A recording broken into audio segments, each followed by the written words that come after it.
Africa దేశాల్లో వణికిస్తున్న Zika virus Nellore జిల్లాలోని ఓ బాలుడికి సోకిందన్న వార్తలతో ఆరోగ్య శాఖ ఉలిక్కిపడింది. అయితే ఆ బాలుడి పరిస్థితి ఎలా ఉందో తెలుసుకునేందుకు డిఎంహెచ్ఓ పెంచలయ్యతో బిగ్ టీవీ మాట్లాడింది. మర్రిపాడు మండలం వెంకటాపురానికి చెందిన బాధిత బాలుడి శాంపిల్స్ పూణే ల్యాబ్కి పంపినట్లు పెంచలయ్య తెలిపారు. ఇంకా రిపోర్టు రావాల్సి ఉందన్నారు ఆయన.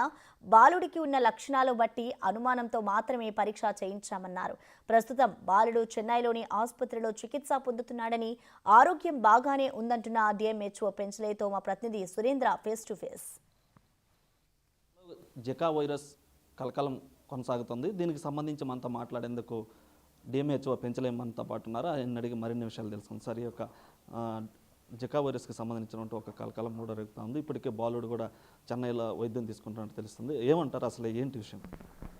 ఇది దోమకాటు వల్ల వస్తుంది. మనకి ఏదైతే మస్కిటో ఉందో, డెంగీకి చికెన్ గున్యా కారణమయ్యే మస్కిటో ఉంది, ఏడిస్ ఈజిప్ట్ అని. అలా మస్కిటో కుట్టడం వల్ల ఇది కూడా వస్తుంది వైరస్, జికా వైరస్.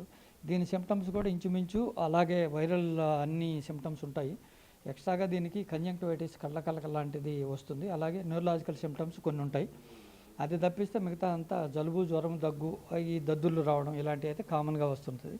కానీ ఆ బాబుకి ఫీవర్ వచ్చి అక్కడ నారాయణ హాస్పిటల్ అడ్మిట్ అయినప్పుడు అక్కడ శాంపుల్స్ ప్రైవేట్ ల్యాబ్కి పంపించినప్పుడు జికా వైరస్ అని చెప్పారు. కానీ దాని కన్ఫర్మేషన్ కోసం మనము శాంపిల్స్ తీసి పూణేకి పంపించున్నాం, సెకండ్ శాంపుల్ ఆ బాబు దగ్గర. అలాగే నిన్న అయితే ఆ వెంకటాపురం వాళ్ళ గ్రామంలో అన్ని శాంపుల్స్ అయితే తీసుకున్నాము, 12 శాంపుల్స్. అవిను ఈరోజు కూడా ఆ గ్రామంలో ఇంకా ఒక 12 శాంపుల్స్ తీసి మొత్తము పూణేకి పంపిస్తాము. పూణే నుంచి వచ్చిన తర్వాత మన కన్ఫర్మేషన్ తెలుస్తుంది. గ్రామానికి సంబంధించి పరిస్థితి ఎలా ఉంది సార్? అక్కడ గ్రామంలో నిన్నంతా సర్వే చేశారు. ఫీల్డ్ స్టాఫ్ అంతా వెళ్ళి ఇల్లు తిరిగి సర్వే చేశారు. ఫీవర్ కేసులు ఎక్కడన్నా ఉన్నాయేమో, వాళ్ళకి సిమ్టమ్స్ ఉంటే వెంటనే కూడా టెస్టులు చేసేదానికి నిన్నంతా సర్వే చేశారు. ఆ సర్వే చేసి అక్కడ 2 కాలనీలు ఉంటే, ఒకటి BC colony, ST colony, 2 colonies ఉంటే 2 కాలనీస్లో సర్వే చేసి మన వాళ్ళు సిమ్టమాటిక్ వాళ్ళకి 12 మందికి స్వాబ్ అయితే తీశారు. గ్రామంలో శానిటేషన్ అవి వర్క్స్ అయితే జరుగుతూ ఉన్నాయి. డిపిఓ వాళ్ళు పంపించున్నారు. గ్రామం అంతా శానిటేషన్ వర్క్స్ అవి జరుగుతూ ఉన్నాయి. కాబట్టి ఇంకా మనకి దోమ పెరగకూడదు, దోమ పుట్టితే ఇలాంటివన్నీ వస్తూ ఉంటాయి. కాబట్టి ముందు జాగ్రత్త చర్యగా అందరికీ ప్రజలకు చెప్పేది ఏంటంటే దోమలు పుట్టకూడదు, ఆ నీటి నిల్వ లేకుండా చేసుకోండి. కాబట్టి మనకు దోమలు కొట్టకుండా ఉండే అవకాశం ఉంటుంది. కానీ ఇంకా జిల్లాలో ఎక్కడా కూడా ఏ జికా వైరస్ లాంటిది ఇంకా ఎక్కడ కూడా మనకి రాలేదు, ఆ సిమ్టమ్ కూడా లేదు. ఇంకా ఇది కన్ఫర్మేషన్ పూణే నుంచి వచ్చిన తర్వాత తెలియజేస్తాం. ఈ వైరస్కి సంబంధించి ఎక్కడైనా అనుమానితులను గుర్తించడం కానీ జిల్లాలో ఎలాంటి డ్రైవ్ నడుపుతున్నాం? జిల్లా అంతా కూడా మనము హెల్త్ స్టాఫ్ని అలర్ట్ చేశాము. అలర్ట్ చేసి ఇంటింటికి ఫీవర్ సర్వే చేస్తున్నాము.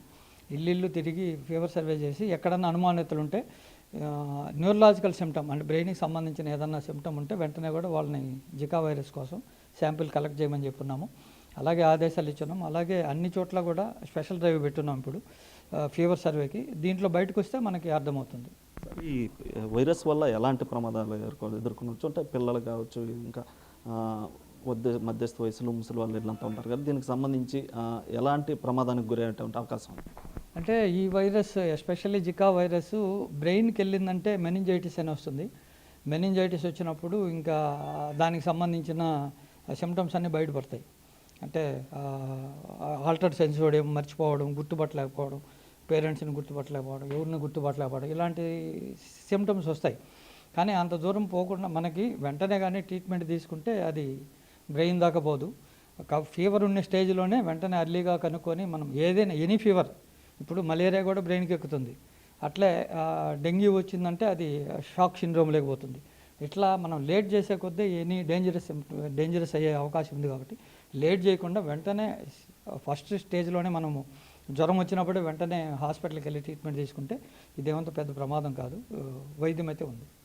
ఇటు మొత్తం మీద కూడా ఏదైతే ఈ యొక్క జికా వైరస్కి సంబంధించినటువంటి కూడా ఎలాంటి భయపడాల్సిన అవసరం లేదు. ఈ యొక్క వైరస్తో ముందుగా కానీ గమనిస్తే ఇటు హాస్పిటల్లో కూడా చికిత్స చేసేందుకు, అదేవిధంగా జిల్లా వ్యాప్తంగా కూడా ఇటు డ్రైవ్ కూడా నడుపుతున్నామని చెప్పి, అదేవిధంగా బాలుడికి సంబంధించినటువంటి సిమ్టమ్స్ కూడా గుర్తించడం వల్ల పూణేలో ఉన్నటువంటి ల్యాబ్కి పంపించడం అక్కడ ప్రాథమికంగా నిర్ధారించడం జరిగింది. అదే మరోసారి కూడా ఆ యొక్క రక్త మూత్ర నమూనాలను కూడా తీసుకొని ఈరోజు ఆ యొక్క పూణేలో ఉన్నటువంటి ఎన్ఐవికి కూడా పంపిస్తున్నామని చెప్పి కూడా ఇటు డిఎంహెచ్ఓ పెంచలే చెప్తున్నటువంటి పరిస్థితి ఉంది. కెమెరామెన్ మనోజ్తో సురేంద్ర, బిగ్ టీవీ, నెల్లూరు.